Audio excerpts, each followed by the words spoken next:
Most difficult task on this podcast is finding the intro video. All right, here we go. Winter, spring, summer, fall, seasons change, we still keep it together.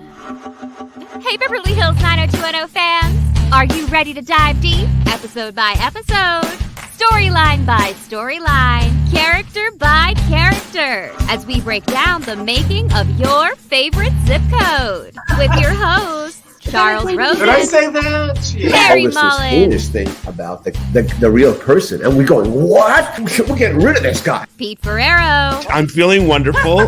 Kathleen looks TV crush worthy. Like so many special guests, and all your questions, live on the Beverly Hills 90210 show.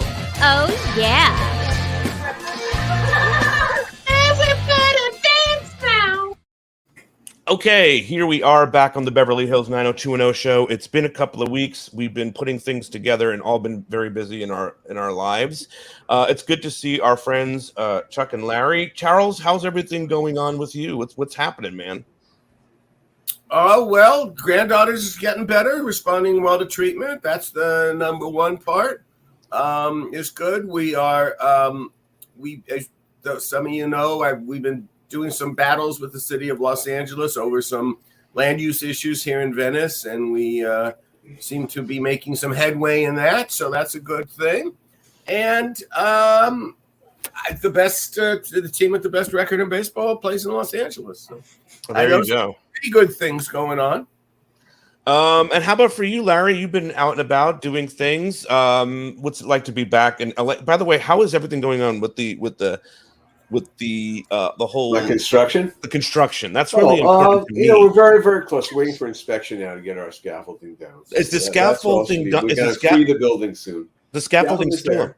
Oh, yeah. It's still up. Because it has to be up for the inspection so the inspector can move around the building. But does it feel like you're almost at a closing point with this? Oh, yeah. scaffold? We're probably, I think Labor Day weekend's going to kind of bone us a little bit, but, certainly right after it. But yeah, I've been busy. I'm going to, I've been working on a young adult novel called The Cool Guy's Kid, and I'm thinking of releasing it on my website, 15 pages a week for the 90210 fans. I think will really enjoy this style more than my adult Max Dean trilogy. But they're the same quality, same kind of fun. So I'm going to announce that pretty soon. Oh, nice. Good. It's really exciting. I mean, Charles Dickens did it. Why shouldn't I? Is this so now?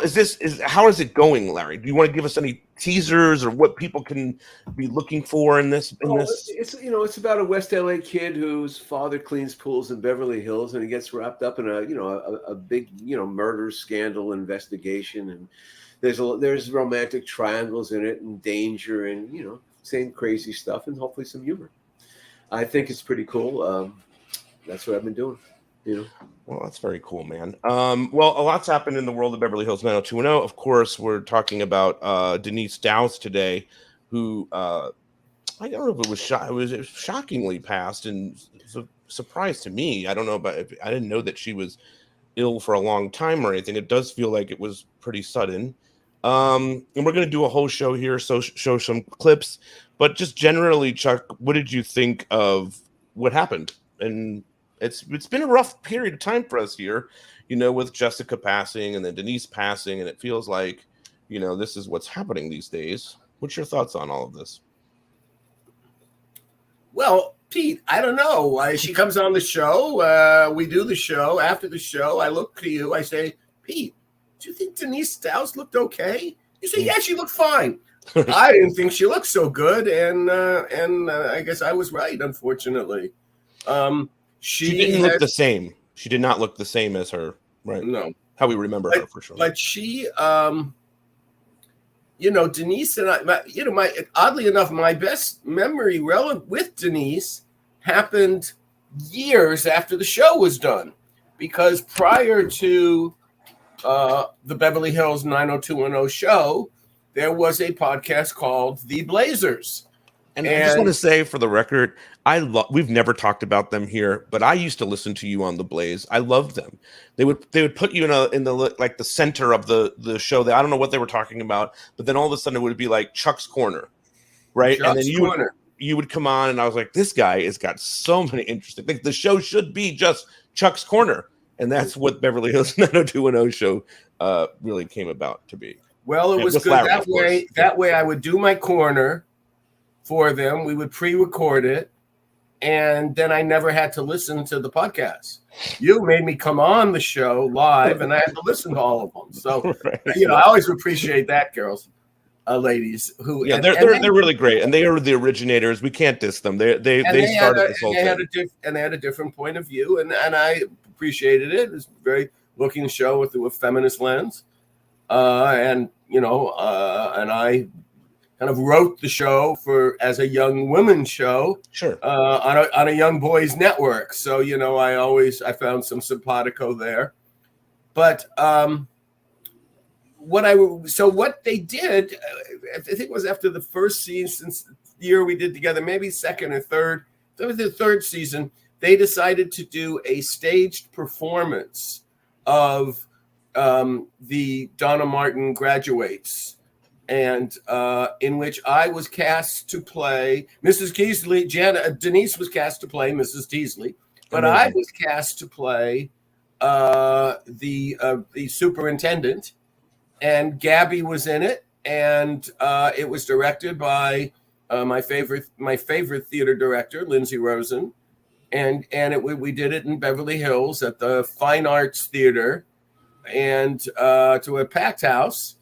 And it was a lot of fun being on stage with her, and actually getting to release that part of my personality, but also just being between she and Gabby, and being the adults on the stage. And I'm sure that you can find that on YouTube somewhere.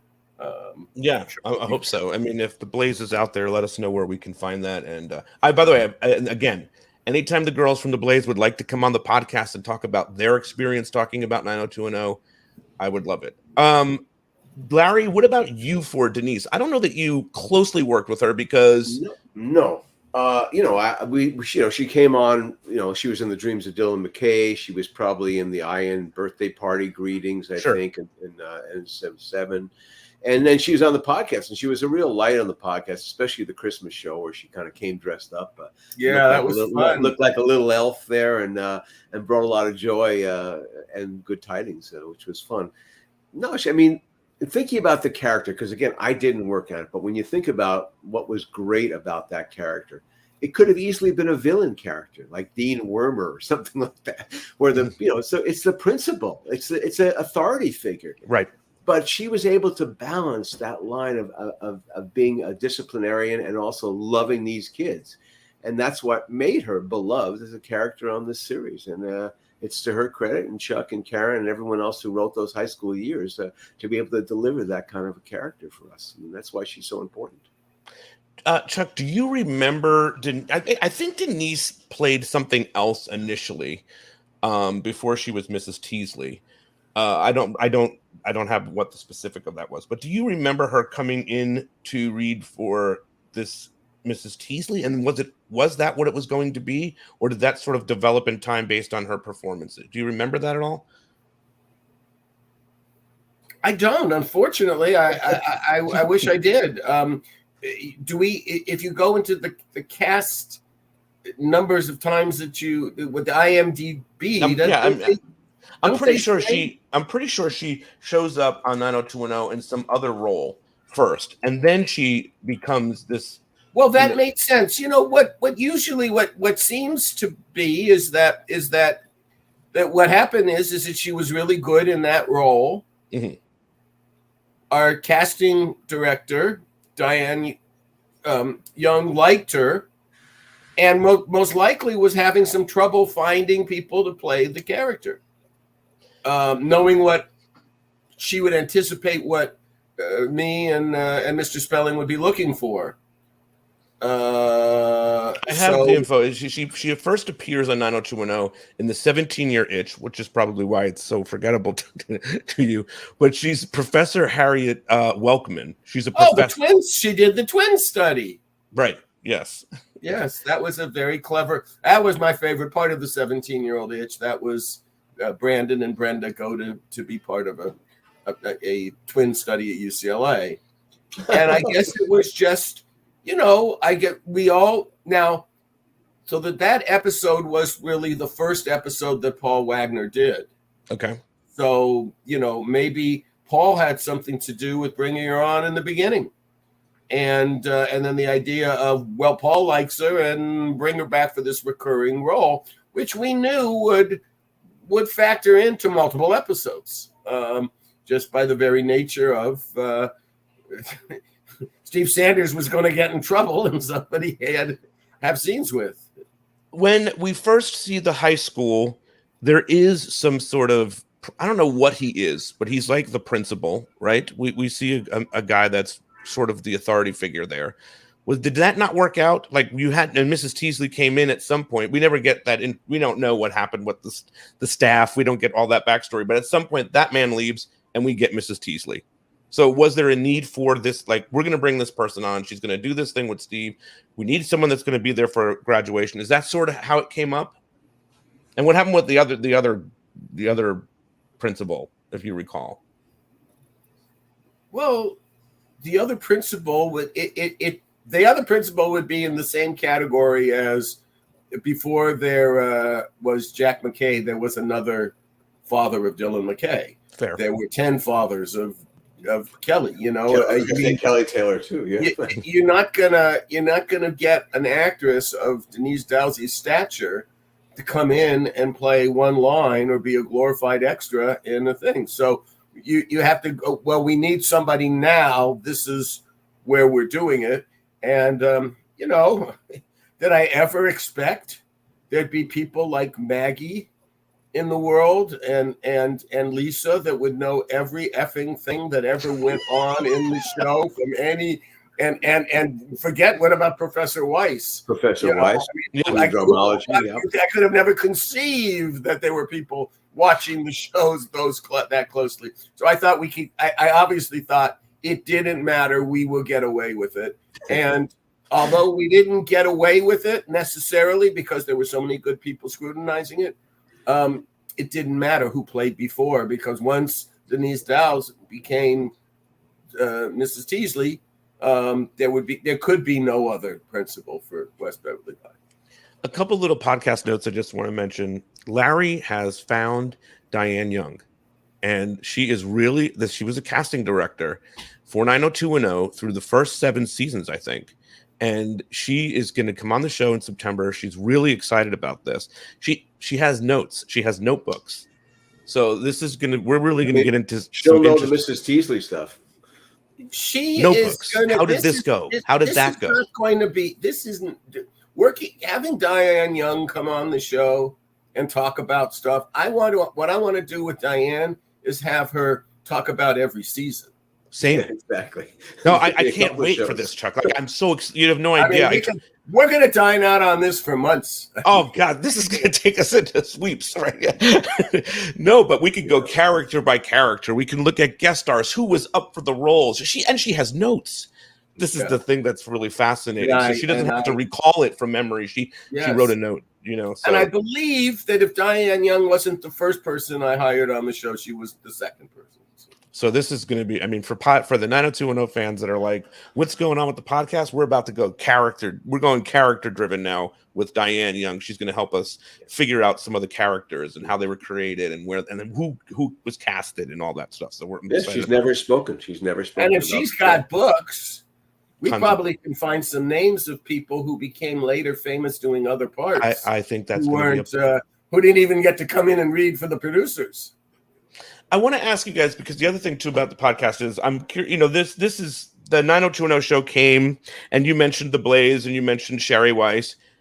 Now we're in a time where everybody's looking back on this stuff from 30 years ago. But when those kinds of conversations happen for both of you, Sherry Weiss would like to talk to you about 90210. Back then, The Blaze would like to talk to you about 90210. Was it like, why?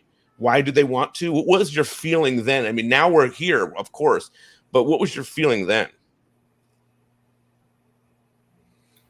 Well, The Blaze came to me through a woman writer named Emily Fox, who was a huge 90210 fan, and who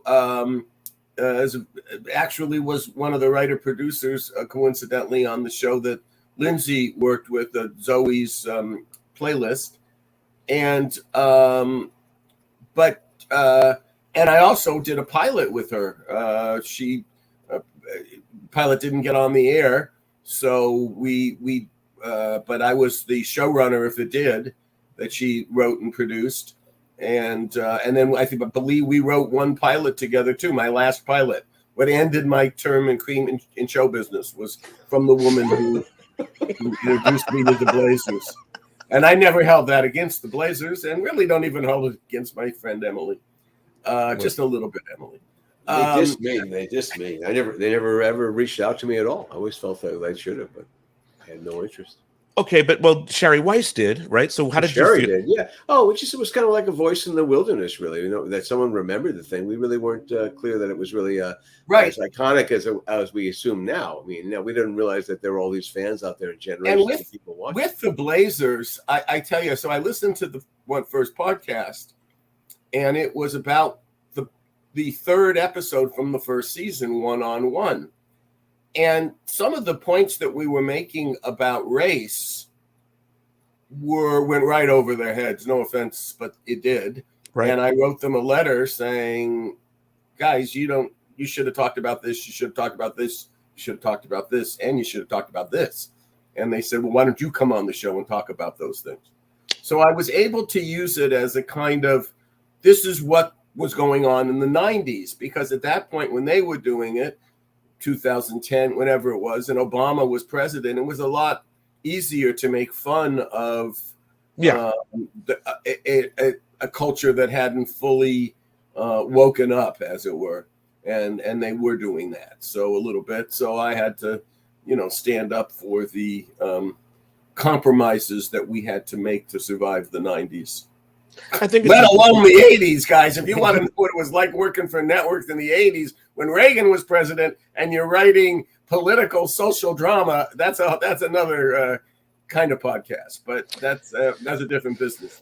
All right. Well, let's getting back to a different country. Getting back to Denise. Let's see. This is the first. I think she shows up here. April is the cruelest month. And this is some of the first stuff. Now, the first stuff that she does is that we learned that, and I don't know that we've ever covered it, but that Donna has a learning disability. So this is where we first see her as Mrs. Teasley. There's a couple scenes here. Donna's not a loser. You've got to help her. Brenda, I appreciate your concern, but it's not really appropriate for me to be discussing Donna's situation with you. Yeah, but it's not fair that you just write her off. Who said anything about writing her off? In fact, I'm meeting with her this afternoon to explore options for her future. Look, I know not everybody is college material. Brenda. But I'm sure her grades and test scores don't show how smart she really is. I agree. That's why I'm meeting with her today. Oh. Come on, honey. Give me a little credit. That was written by Steve and Jessica, Larry. I could just that line, honey, give me a little credit. If there's not a more Jessica Klein line, I was thinking all of it. That's it. It's good. It takes off the mask for a second. She becomes, that's what helped build the character. Right. See two sides of it right there. You can see something about her performance too in the fact that she's able to be, I don't want to say a friend because she's the principal, right? So there's always going to be something between them, but she can be cool with some of the kids and, really be able to get down to their level and be on the same page. So I think that's something that Denise probably maybe even brought to that character. Well, she's good. Yes, she looks and sounds like an administrator. Right. And, for me, a lot of times, my orientation in a lot of ways was radio and not television, going back to my time working with National Public Radio. So when she's talking, I sometimes, and even in auditions, I would close my eyes and just try to listen to the person's voice. And it's a wonderful voice. Denise had a great speaking voice, and it commanded authority and kindness at the same time. She wasn't shrill. Yeah. But Chuck, let me ask you, because I don't even know if I asked you this, but did Mrs. Teasley was based on someone, and Karen has referred to this in the Christmas show on a Mrs. Teasley, right? Janice Teasley, who I do believe also was a teacher. She, her son Eric was in the same grade and same school as Lindsay, and she and her husband Eric was an engineer, and she was a teacher, and they were kind of LA Black society, quite frankly. They lived in Windsor Hill. They were very interesting people. They were very nice, very friendly. So we, I like to name characters after people I like, especially if they're going to be likable. So we called her Mrs. Teasley. And when I say we called her Mrs. Teasley, all of us who worked on the show, but Aaron Spelling called her Mrs. Teasley. He always called her Mrs. Beasley. There was a company that delivered like gift baskets of cupcakes, muffins, and cookies and things like that. Mrs. Beasley and Spelling spent a lot of money on gift baskets over his life. A lot of cupcakes. And a lot of Mrs. Beasley, so he couldn't ever differentiate that. So everyone who was Teasley, but if you ever call her Mrs. Beasley, that's okay too. Well, especially because Aaron did. So you have to. Aaron did it, yeah. Right. Did you ever correct him and say, I just want to let you know it's Teasley? Every single fucking time. Steve Wasserman would be going like this. I can't believe it. Oh, sure, Aaron. No problem, Aaron. It would be very nice to get a Mrs. Beasley's basket. Why are you doing that? I love it. Larry, you were going to say something? No, I was going to say that was a real studio perk, because the studios used the Mrs. Beasleys to kind of send you little gifts and stuff. And, right.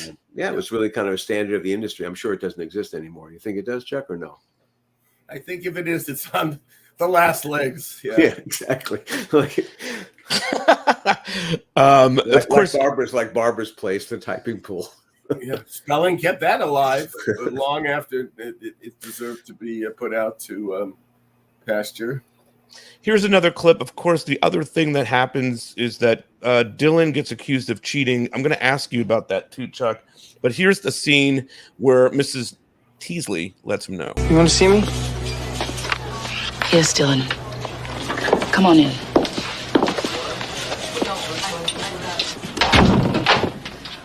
I'm afraid I have some bad news about your SAT score. The board's denied your appeal. What? Deny? How the hell can they do that to me? I'm just as surprised as you are. Hey, I was there. I took the damn test. I know you did, but the proctor doesn't remember anyone coming in late, and since there was no prior record of your signature, they didn't feel there was enough evidence to support your case. They did say they'll let you take the test again. Yeah, that's real big of them, Mrs. Teasley. Dylan, your only other option is to battle this out in court. Now, it's been done, but it's a lengthy process, and there are no guarantees. So then it's official. I'm a cheater. I'm sorry. Good word. Sorry, Mrs. Teasley. To describe this whole situation, this thing is sorry. Dylan! Really good stuff here. I don't even know if we've ever talked about that. What episode is that?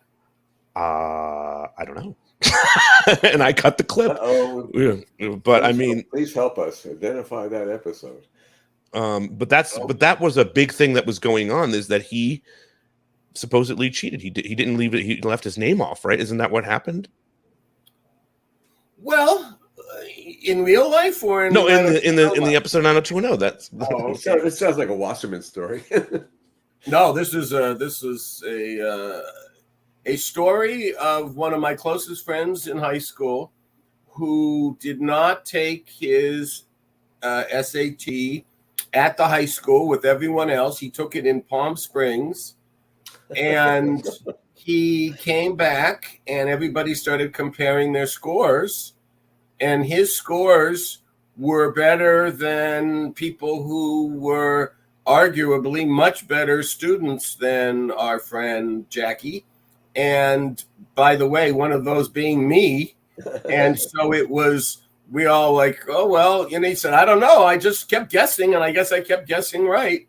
Well, he didn't guess that that it would catch the eye, I guess, of the LSAT group, the company in Princeton, because they went after him and found him and made him take it again. And I think he did take it again and did not quite as well.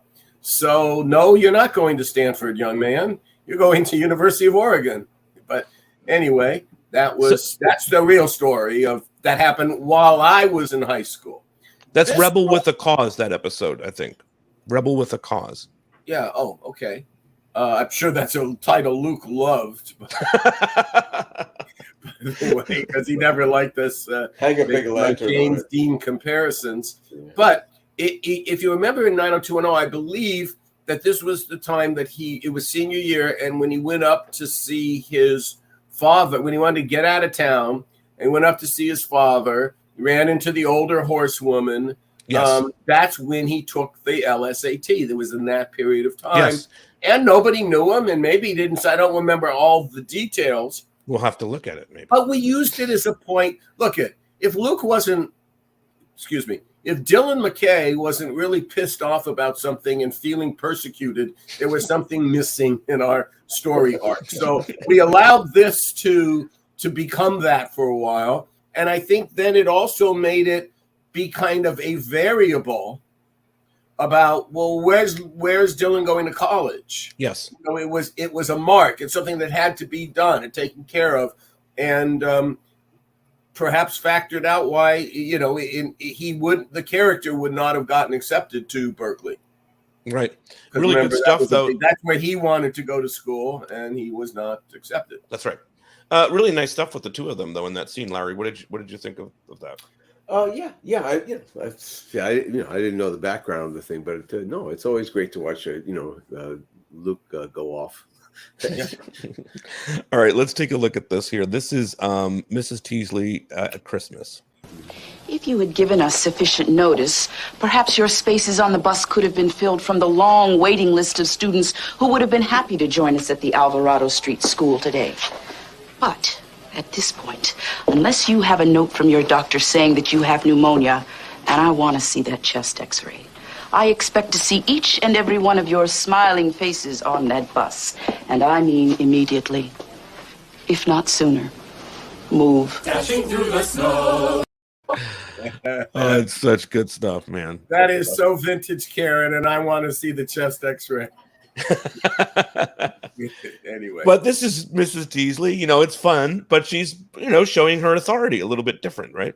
Right, and I love that look with the Tory Donna Martin in the background, going, "Yeah, you thought you were gonna stiff me, not gonna happen, because I got the Mrs. T on my side." Absolutely. All right, here's some more. Here, this is a more famous moment. Are you guys leaving already? We left something in the limo. Oh, well, make sure you come back inside in time for the raffle. We'll be there, Mrs. T. Okay. Later, Mrs. T. Donna, get up. Donna, are you all right? Hey, Mrs. T, how you doing? Donna, you're drunk. Do you have any idea what this means? That I've had too much to drink. She didn't have anything to eat today. Yeah, and we were just gonna leave with her right now, huh? No.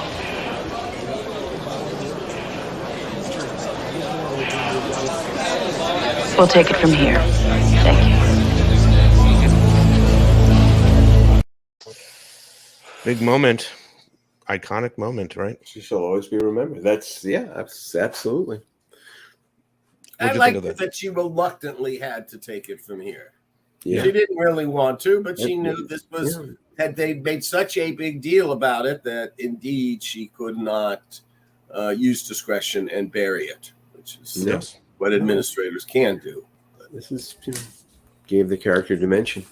I mean, and then she really goes to bat for Donna, and I'll show that scene real quick in the same this with that whole thing with Ephardt and all of that stuff. I'm calling the Beverly Hills Police Department. I think you're taking this too far, George. Give the kid a slap on the wrist and everyone goes home. Mr. Ephardt, for the record, Donna Martin has never been a problem at West Beverly. In fact, this is a kid who overcame a learning disability and against all odds climbed her way to the top half of her class. I hate to see this happening to her. It could really hurt. The no drinking rule was passed unanimously by this board. What kind of a message do you think it sends when the first student that breaks it gets off? I wasn't here when you passed that motion, but did any of you consider the students' reactions? Oh, so now the students control the school board?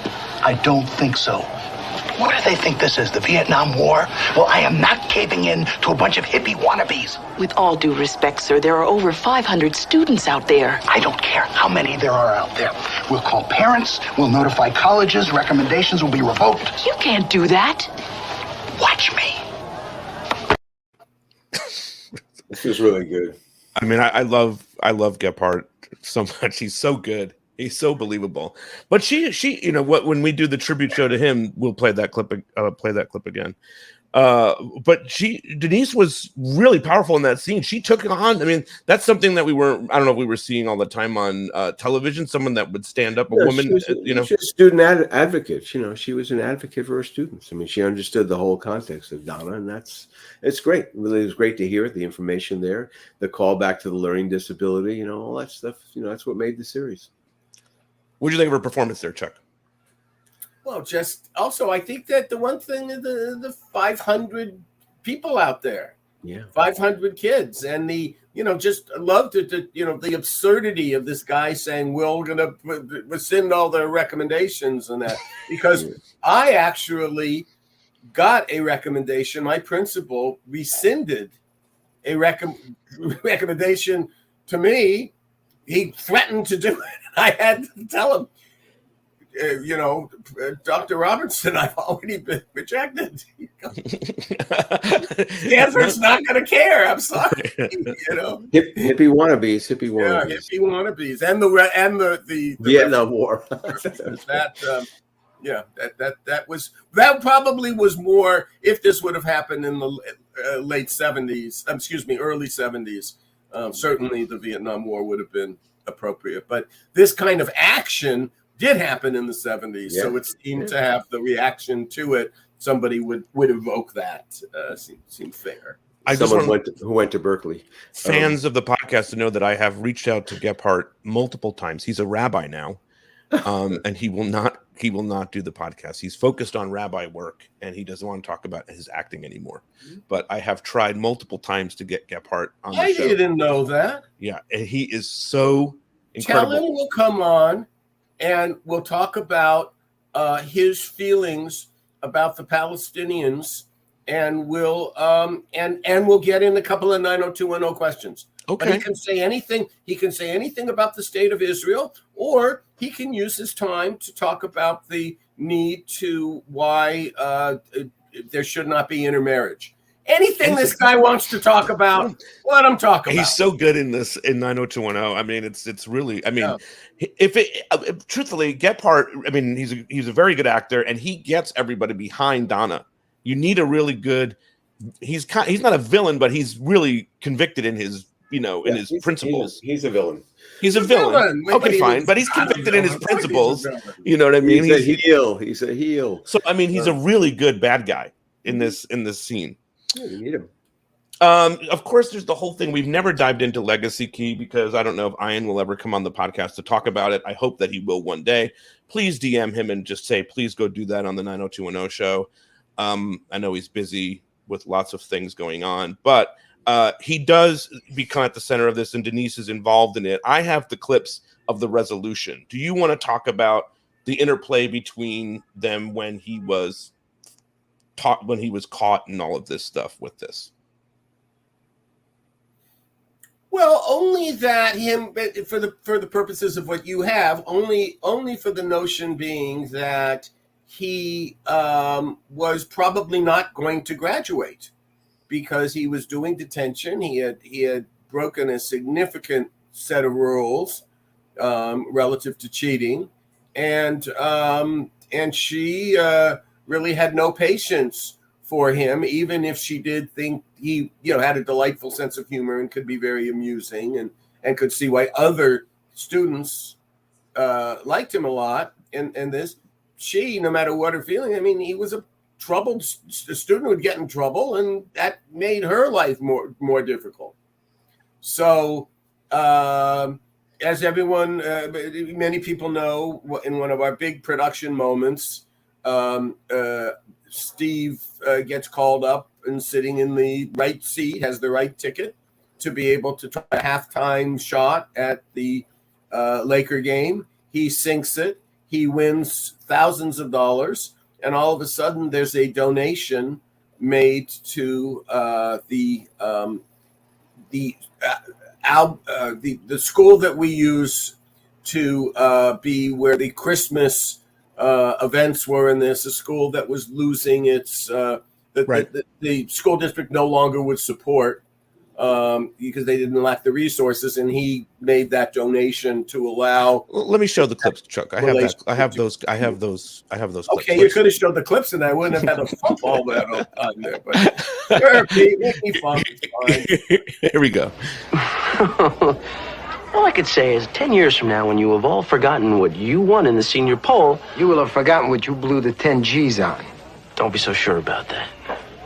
So what are you going to do with the money? I'm going to spend it all in one place.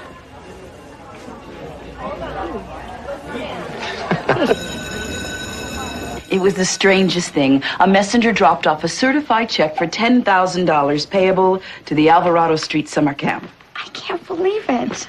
So, counselor, you're back in business. Oh, Mrs. Teasley, I mean, this is amazing. Who's it from? Well, that's the strange part. The donor wished to remain anonymous. You know, you hear about stuff like this. A pure, unselfish gift. Aren't you dying to know who did it? Someone with $10,000. I guess Santa Claus came early this year, huh?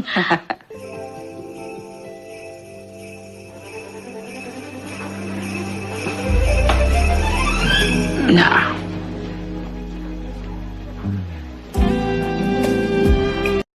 Really great, And then she does a couple episodes later. They have this conversation. Come in. Mrs. Teasley, am I catching you at a bad time? No, not at all. Come on in. Mrs. Teasley, before we start, can I say something? No. You know, Stephen, it's been my experience that every class has at least one unredeemable student, a student whose values are so warped that punishment has no effect. Is this your way of telling me that I'm not graduating tomorrow? May I finish, please? Sure. Knock yourself out. And I realized early on that you were the member of the class of '93 whom I would have to write off. Until I realized I'd misjudged you. You had? Your grades since December have improved, no doubt due to the extra study time in detention. But the real awakening came when I found out that on the day after you had won $10,000 for making the half-court shot at the Laker game, someone donated $10,000 to the Alvarado Street Summer Camp Fund. Really? Someone whose return address happened to be the Hartley House. What a coincidence. What a wonderful thing to do. Bro! Mrs. Teasley's actually going to write me a letter of recommendation to any college I want to go to. You know what this means? This means that I get to go to any college I want to. I go to California University. You, man. Steve, man! Steve, if you kiss me, I'm going to slap you. You didn't think she liked me, did you? She loves me. Love. Really nice California stuff there. University, a little foreshadowing there. Very good. Nice work there, Chuck. Yes. Right. Well, this was the episode right before. That was commencement. Both those scenes were from commencement. Yes. And the fact that, and then what was great to learn later in commencement, of course, is that he did put Hartley House as the return address because this was not going to be any anonymous gift as far as he was concerned. He wanted to get to that California University and graduate with his fellow. He knew what he was doing. And exactly. Yeah. But he made the shot. So, and in real life, when he did it twice, with the 2 shots, both of them rimmed out. So he won over the fans doing that at that moment, because when Ian comes out as Steve to do the shot and we're rolling, he is booed like crazy. We looped the whole thing because, what's this interruption of the game? White boy from Beverly Hills just came to Inglewood. That's when we still played at the Forum. So, I mean, I happened to get lunch with Ian a couple of weeks ago, and he was telling that story about this basketball thing, and I think he told it on the podcast here that he ran into Jack Nicholson in the bathroom, and he said he was peeing next to Jack Nicholson, and he said, "Nice shot, kid." That's right. Only VIP bathrooms for 90210 stars. And I mean, there's a special place where you go to go to the bathroom when you had floor seats, and he's eligible for that. Just a couple of things about the Ian and Mrs. Teasley chemistry, Chuck. What did you think of that? Denise. Well, that's not one student, and when there's a student that is so much of a problem and just so much of your attention, you've just got to appreciate the scamming qualities and everything about it. So you do know that she does appreciate him, and she also would appreciate she is the principal of West Beverly High, where a lot of students are children of celebrities and things like that, and the unique burden that can play on households. So I think she also knew that as well, that that there's something about showbiz kids that make it particularly tough to sometimes to live in their skin. Ian on his Instagram, had said that throughout all my years working on Beverly Hills 90210, my scenes with Denise will always be remembered with the utmost respect for her talent and fondness for the loving soul she was. And some of my heartiest off-camera laughs were between she and I hammering out the discipline her Mrs. Teasley would dish out to Steve Sanders. So it's a very nice tribute that Ian did, and I know Tori and Jenny did on 90210 OMG, and so everybody was greatly touched by Denise Dowse for sure. Okay, then you guys bring Denise back in the dreams of Dylan McKay. We lose the character, but she comes back in a different form. Larry, do you want to touch on this? Well, she's just part of the hallucination. It's just, I just think we're just trying to. Again, we had a lot of respect for the past, so it was always good that we could kind of mine things that the super fans would really appreciate. It was kind of little nuggets for, like you build up equity. The more show you watch, the more you're going to get. Also, I remember in putting it down, here you're in this position where, he's battling life and death, and you have a character that you're going to assume has been, a positive force in your life, and certainly in the the collective life of our viewers. And that's not her purpose in this particular incantation. So. Well, here's the clip.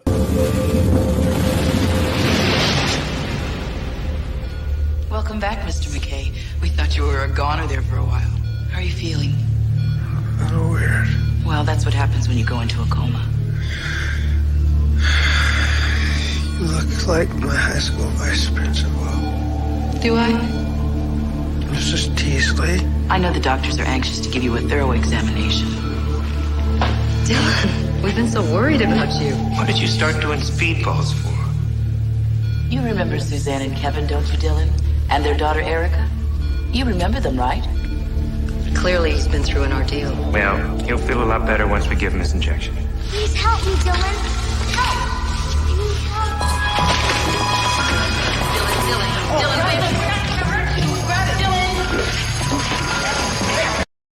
wait. She's love crazy. it. Love that. Oh, God. Yeah. That's just I so believe that delicious. was also the first scene that we filmed in that episode. Oh, really? Oh, yeah. Interesting. I believe so. That That was was nice. Who's that The director? first day was in the hospital. Oh, everything was the hospital. Chuck, who was the director of that? Was that Scott Paulin? That's right. So sorry. Yeah. Another person who will not come on the podcast, Chuck, right? Any reasons that you can think of? Maybe tying back to this? I don't know. I don't know. Maybe he's accosted, because he plays a villain also on the show. And sometimes when you play a villain, people don't treat you well in public. You guys bring her back, Larry. I don't have all the clips, but you do bring her back for, I think, in a clip for Steve's birthday party. I think she sends a message. Yeah, there's a message from Mrs. Teasley, and definitely. They bring her back in season 8 or 9, and in a really weird way, where something's happening with David. He gets accused of, having sex with an underage girl that listens to his radio station. It's really off, and Dylan has to come and save the day. The girl lied about her age, so David didn't know how old she was, just for clarity. And so they bring her back, and they go back to the school because she's the principal still, and she goes to school at West Beverly, so we see her there.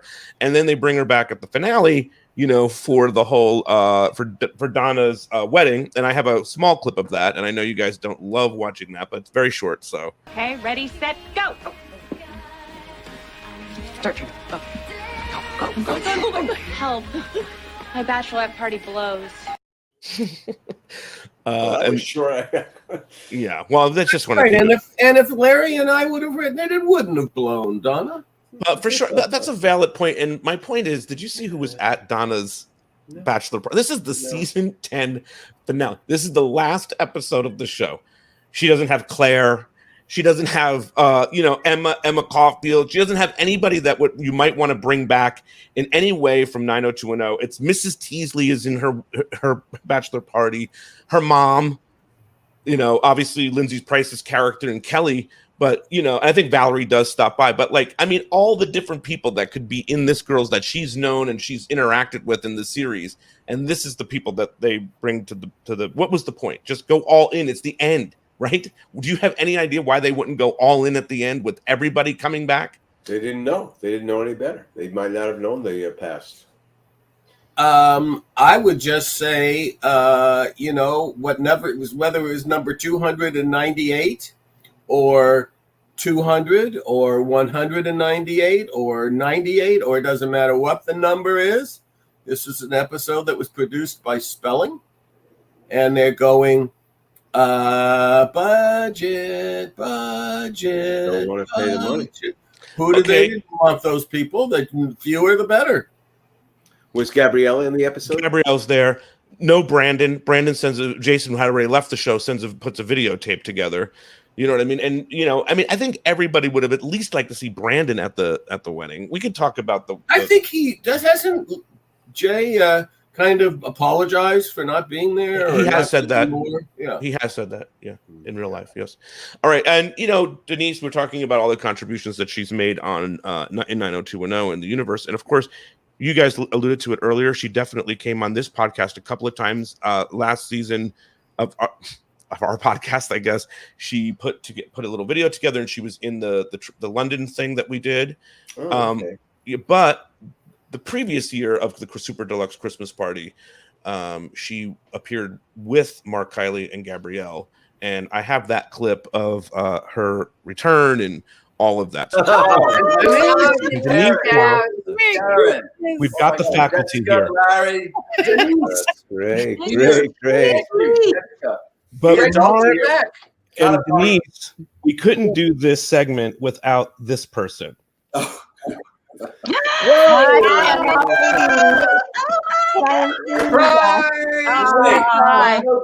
so tired and I'm crying. I can't stand it. Yeah, Gabrielle, great to see you. A question for you. Seeing these guys, Gabrielle and Mark, all these years later, what are you feeling today?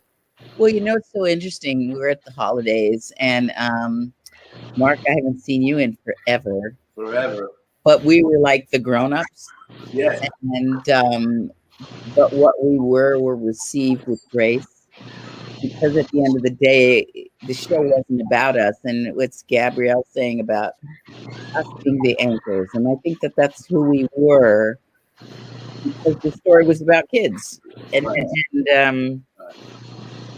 been in touch with Gabrielle over the years, and I'm so proud of her accomplishments and what she's done for SAG, what she's done for the union. Yeah.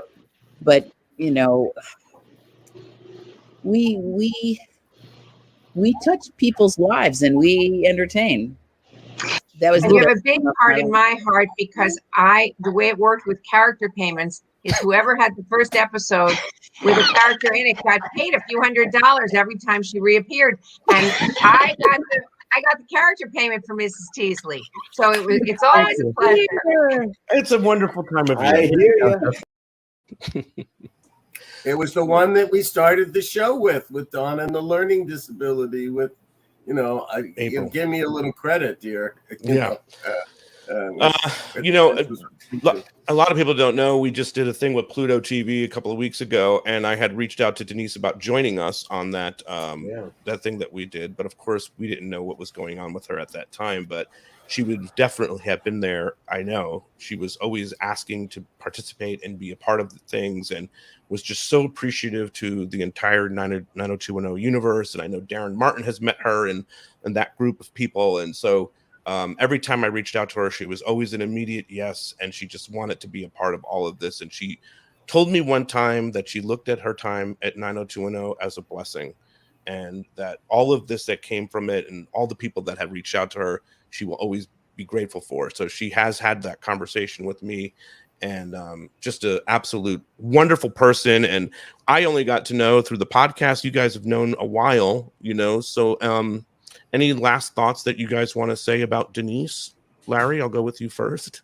Well, it's just spirit soar. I mean, she just was a light, it was a wonderful spirit there. And I'm so glad the show, filled her up and made her life, gave some real wholeness to her life. And she had a very good career after it, too. I mean, we shouldn't forget she was still working as of a couple of years ago.